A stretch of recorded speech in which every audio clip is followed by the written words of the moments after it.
Bismillahirrahmanirrahim. Assalamualaikum warahmatullahi wabarakatuh. Yang terhormat kepada dosen pengampu mata kuliah Dakwah Antar Budaya Bapak Asep Ahmad Sidik dan Bapak Fadli serta rekan-rekan mahasiswa yang saya hormati juga. Pada kesempatan ini, izinkan saya memaparkan materi presentasi yang akan saya sampaikan melalui virtual Zoom ini. Dengan judul Dakwah dan Resolusi Konflik, Peran Strategis DAI dalam Menyelesaikan Konflik Budaya. Selanjutnya ada konflik budaya dan tantangan sosial di Indonesia. Indonesia, dengan kekayaan budaya dan agamanya, merupakan mozaik indah yang rentan terhadap gesekan. Keberagaman ini, meskipun menjadi kekuatan, juga dapat memicu konflik sosial akibat perbedaan pemahaman dan kepentingan. Tantangan ini menuntut pendekatan yang bijaksana untuk menjaga keharmonisan. Disinilah peran dakwah menjadi krusial. Bukan hanya sekadar penyampaian ajaran, dakwah dapat berfungsi sebagai solusi damai dan harmonis dalam menanggulangi konflik budaya. Dengan prinsip-prinsip yang diajarkannya, dakwah menawarkan jalan keluar yang persuasif dan membangun. Dalam Quran Surat An-Nahl ayat 125 yang berbunyi, Bismillahirrahmanirrahim. Ud'u ila sabili rabbika bil hikmah wal mau'idatil hasanati wajadiluhum billati hiya ahsan. Inna rabbaka huwa a'lamu bima dhalla an sabili wa huwa a'lamu bil muhtadin. Yang artinya, serulah manusia kepada jalan Tuhanmu dengan hikmah dan pelajaran yang baik, dan bantahlah mereka dengan cara yang baik. Ayat ini menegaskan prinsip fundamental dalam berdakwah, menggunakan kebijaksanaan atau hikmah, memberikan nasihat yang baik atau mau'izah hasanah, dan melakukan diskusi dengan cara yang terbaik, mujadalah ahsan. Dan melakukan diskusi dengan cara yang terbaik, ini adalah landasan utama bagi dai dalam melakukan resolusi konflik, memastikan setiap langkah diambil dengan penuh kesentuhan dan persuasi, bukan paksaan dan kekerasan.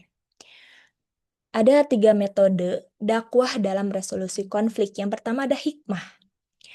Hikmah ini pendekatan penuh kebijaksanaan dan kesabaran dalam menyampaikan pesan, memahami konteks dan kondisi pihak yang bertikai. Yang kedua, mau'izah hasanah, memberikan nasihat yang baik dan membangun, menyentuh hati tanpa menyudutkan dan mengarahkan pada kebaikan bersama. Dan yang ketiga, mujadalah ahsan, berdiskusi dengan cara terbaik dan terhormat, mengedepankan argumen logis dan etika tanpa memaksakan kehendak. Prinsip-prinsip ini krusial untuk menghindari konflik yang semakin tajam dan membuka ruang dialog konstruktif, sehingga perbedaan dapat diselesaikan secara damai. Selanjutnya ada peran dai sebagai mediator konflik.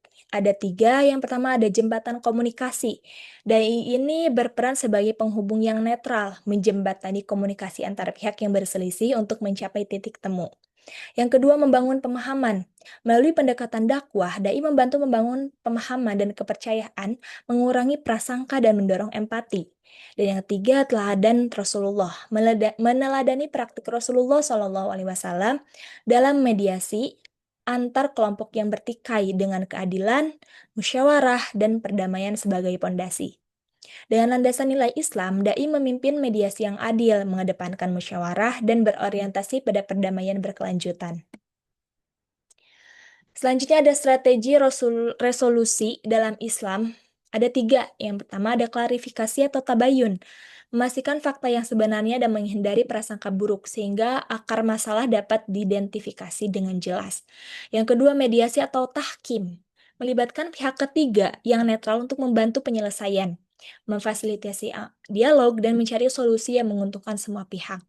Dan yang terakhir, berdamai atau islah, mengutamakan rekonsiliasi dan persatuan, memperbaiki hubungan, dan membangun kembali harmoni yang sempat retak.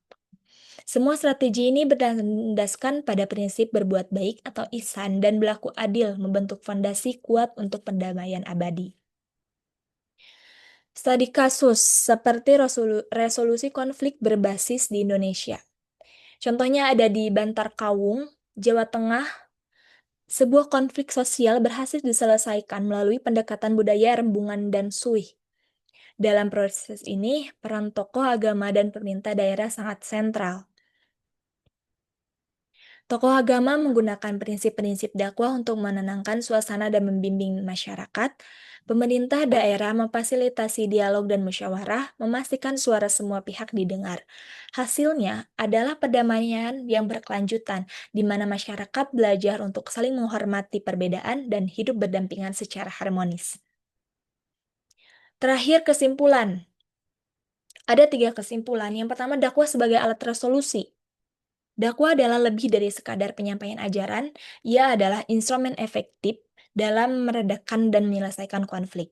Yang kedua, dai sebagai pembawa rahmat. Dai adalah mediator yang membawa nilai-nilai rahmatan lil alamin, rahmat bagi semesta alam, ke dalam kehidupan sosial.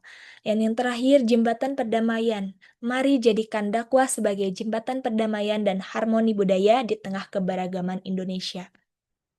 Cukup sekian pemaparan presentasi yang saya sampaikan. Mohon maaf jika banyak kesalahan, karena kesalahan datang dari saya sendiri dan kesempurnaan datang dari Allah Subhanahu wa Ta'ala. Syukron, wassalamualaikum warahmatullahi wabarakatuh.